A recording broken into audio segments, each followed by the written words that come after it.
Mislim, da je osnovna kulturna pridobitev človeštva je razgovor, medsebojni razgovor, ne?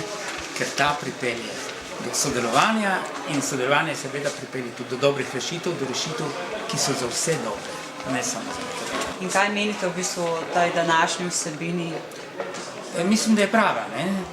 Mislim, da je prvič, če se samo zožamo na Naturo 2000, ki je nekako poudarjena, ne? Čeprav se to ni edina, tudi danes bila tema, ne?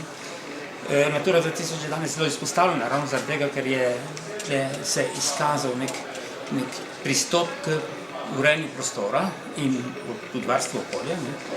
Ki morda vodi v neko slepo ulico. Jaz mislim, da se je že začela kazati.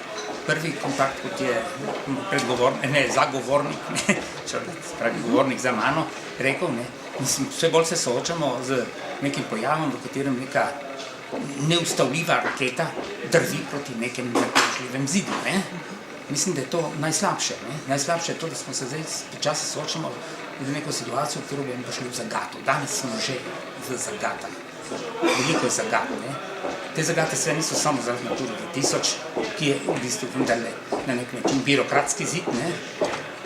So seveda problemi tudi z konfliktom med lokalnimi interesi in širšimi družbenimi interesi. Tle smo tudi nekako v težavah.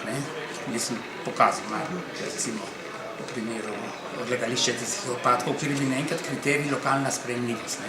Čeprav bi recimo stališče nekega širšega družbenega interesa vendar iskali neko odlagališče, ki bi bilo maksimalno varno, smo seveda šli po poti iskanja konsenza na lokalni ravni, ker smo videli, da bo ta konsenz zelo težko dobiti.